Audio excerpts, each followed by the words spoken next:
Hello,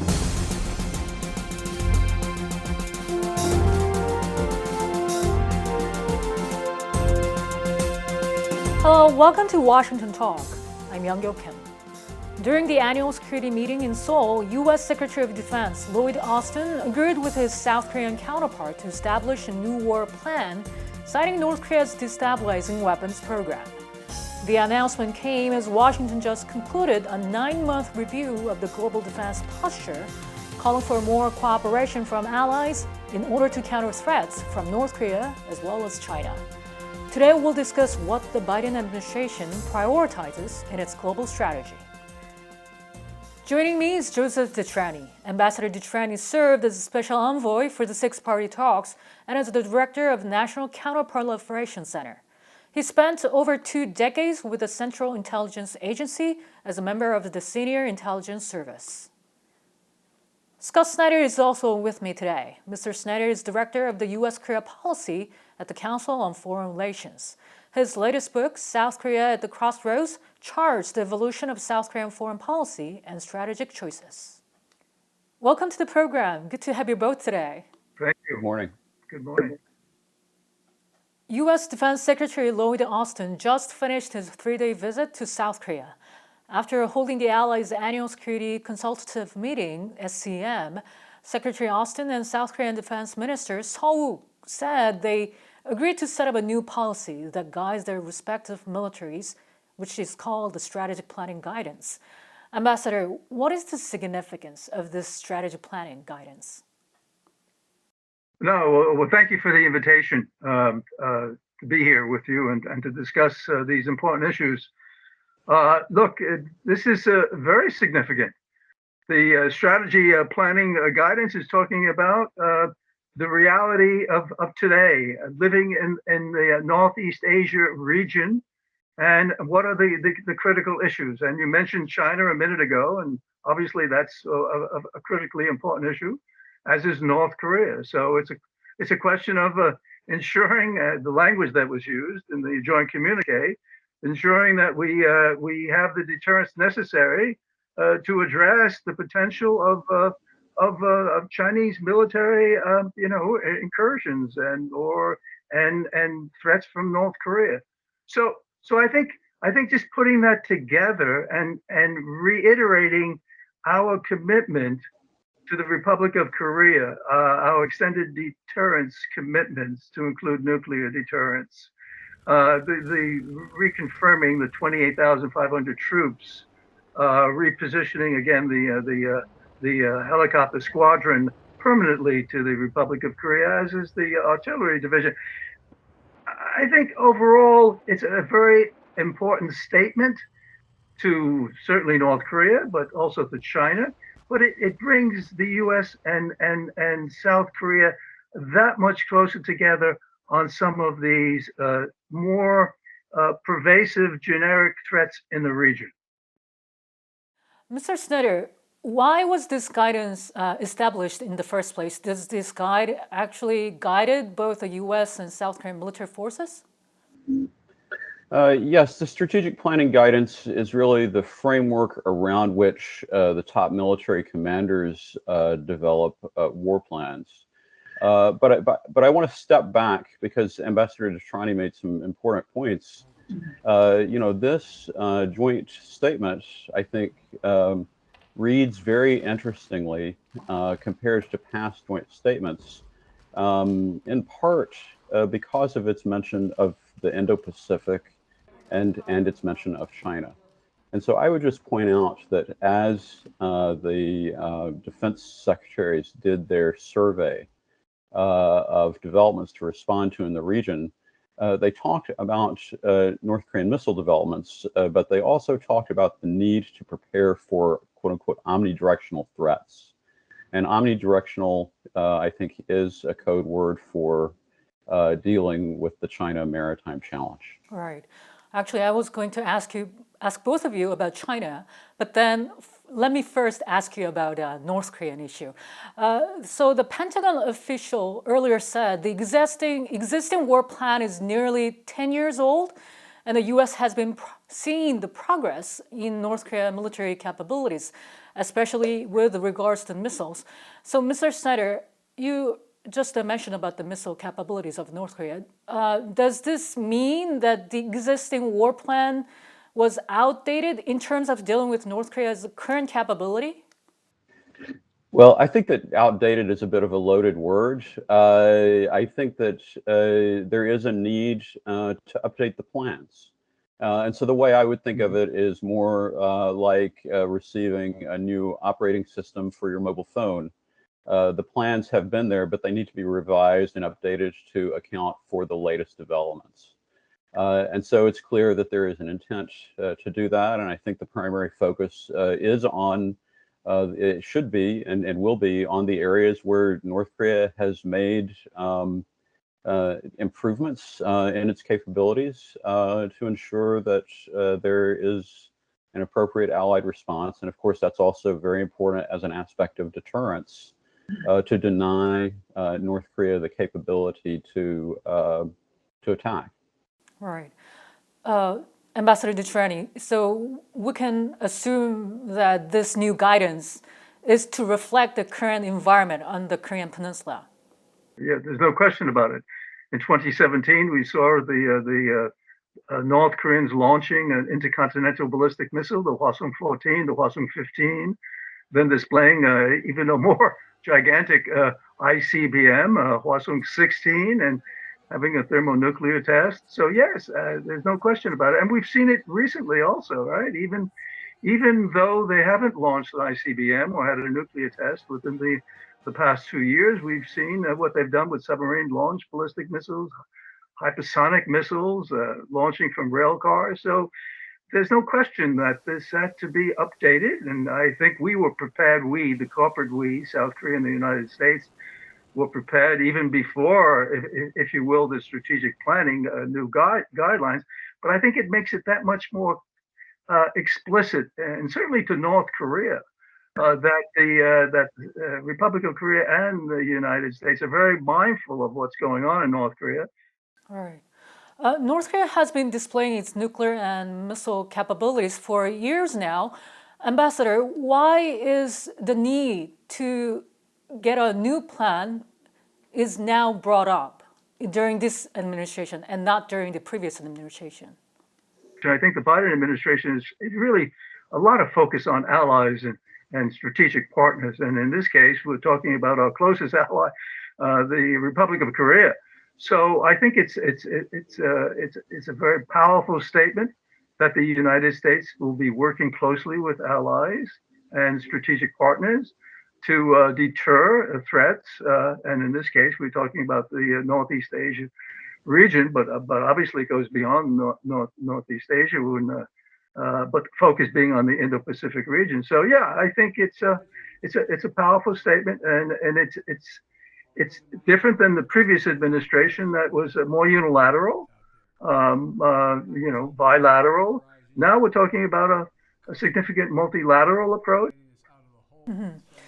Mr. Snyder, does this show that the Biden administration has a different approach towards the Korean Peninsula compared to the previous administration?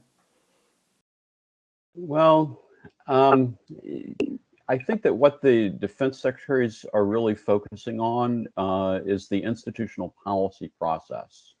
And I'm not sure that there is a great difference in that aspect between Trump and Biden. Except that we have greater assurance that the White House is going to pay attention to the process.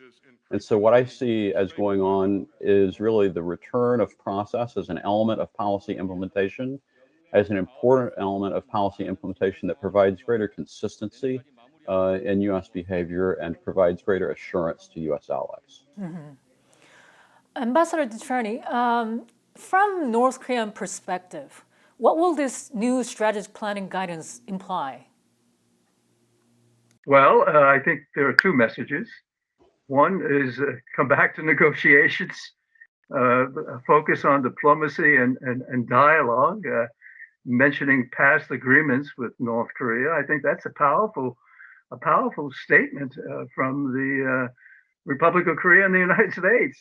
But failing that, to ensure that there's significant, appropriate deterrence capabilities between the two allies, so as to indeed deter North Korea from using what we've seen over the years, any of their missiles and nuclear weapons, and but I would say other weapons of mass destruction.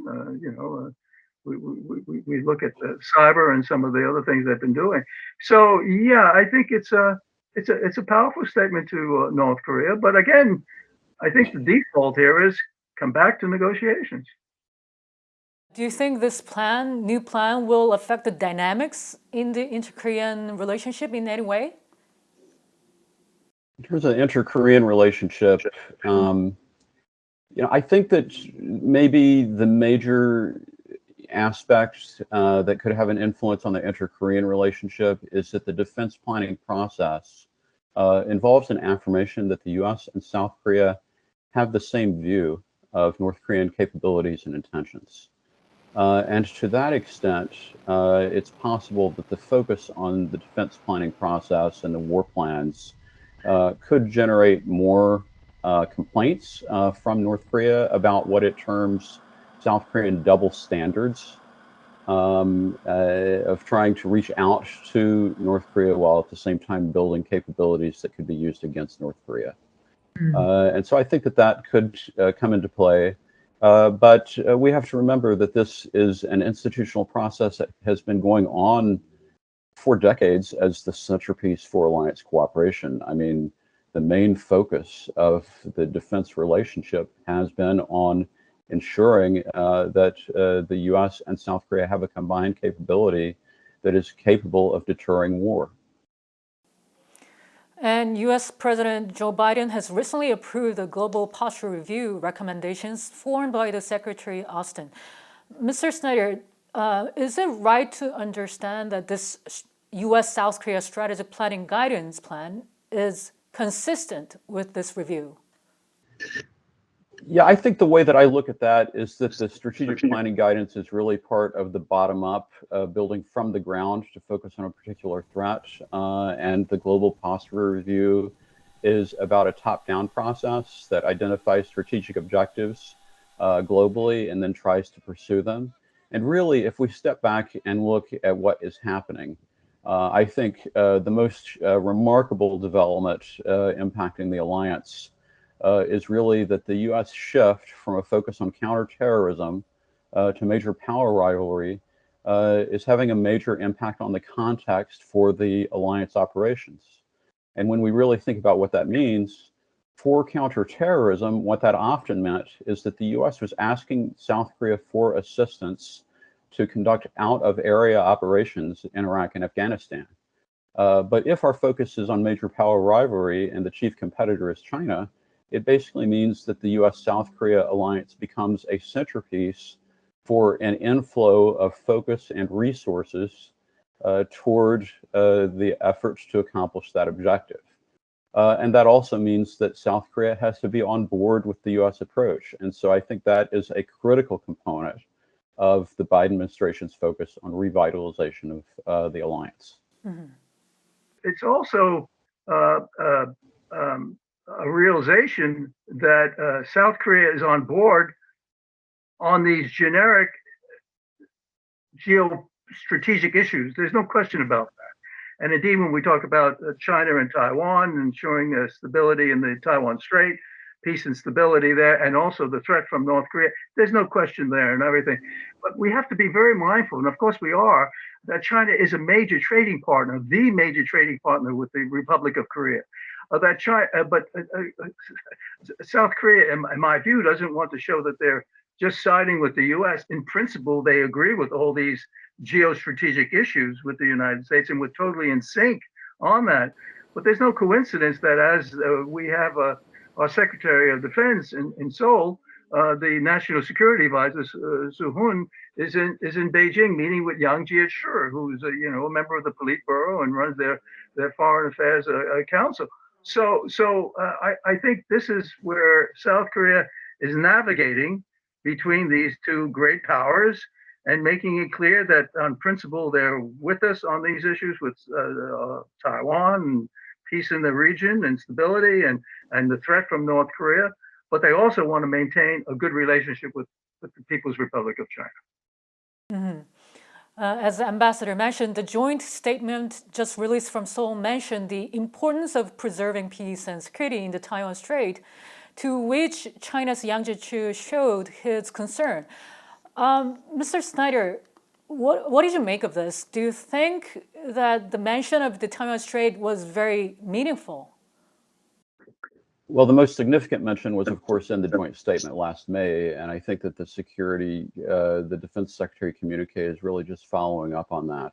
But it does suggest that there is a deeper conversation to be had between the U.S. and South Korea on the specific measures that would be necessary to achieve that objective. And Ambassador Detrani is right that South Korea is walking a very complicated tightrope between the U.S. and China as it tries to keep open its diplomatic options. And it's going to be very interesting to see how that plays out. It looks like the Chinese supported the end of war declaration, and so that is notable because we don't know precisely how the U.S. and South Korea have come to, what form of agreement over that issue. But it's a delicate issue that clearly, from a South Korean perspective, involves the need to cooperate with China, where the overall tenor of U.S. policy towards China is, it doesn't preclude cooperation on that kind of issue, but it clearly has more of an adversarial tone under the Biden administration. Mm-hmm. Ambassador, you said that South Korea will be navigating in terms of its options, dealing with China and maintaining its alliance with the U.S. Do you think South Korea and U.S., the alliance, will it be able to extend its scope beyond Korean Peninsula? I think this strategic guidance, I think it's appropriate. It's putting a marker down on the need to come back to negotiations and dialogue, but it's also making it clear that we have to live in the world we're living in now, and that's looking at North Korea building more nuclear and missile capabilities, and ensuring that we have a significant deterrence capability with our ally in South Korea to deter any threats from the North, while also making it very clear to China, I might say, that we're talking about peace and stability in the Taiwan Strait. So a lot of complex issues, but I think the Biden administration has taken this on and is moving very diligently in a positive direction with our allies, and especially our allies in South Korea. Mm-hmm. And just my last question, I'll go quickly. So some people see the completion of the Global Defense Posture Review as President Biden's first major initiation is in his diplomatic strategy. And it requires close cooperation from allies and partners. And right now, South Korea is at a time when it is preparing itself for the next administration. Ambassador, wouldn't this circumstance make the allies face some challenges or delays in implementing this? No, I don't think so. I think it's some of our allies. I think, and again, we alluded to it or we mentioned it previously. Certainly with South Korea, China is their major trading partner, and they obviously want to maintain good relations. But there's no reason why both can't be accomplished. I think the threat coming out of North Korea, and we talked about that briefly, is very significant. And the fact that North Korea is not coming back to negotiations, that also is very significant. So where does that leave us? And then we talked about the peace and security in the Taiwan Strait. That is a flashpoint, and that could lend itself to something. So it may not be convenient for our allies and strategic partners to be getting into these issues right now, but that's the reality. There should be no ambiguity with North Korea or anyone out there as to the close allied relationship and how we are in sync, not only on issues related to North Korea, but issues related to the region and peace and security in the region. Mr. Snyder, your last thoughts about what do you expect to see in the process? Well, this is an institutional planning process. It really represents the backbone of our security cooperation between the U.S. and South Korea. And I think that it is relatively depoliticized, and it should remain so in the context of the South Korean election.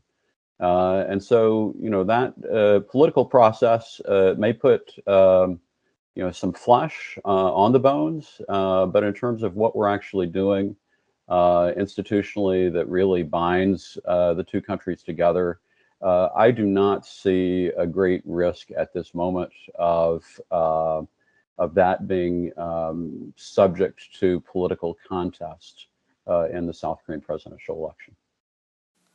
North Korea will hold another key party meeting later this month to discuss plans for the new year as the country continues to grapple with the struggling economy.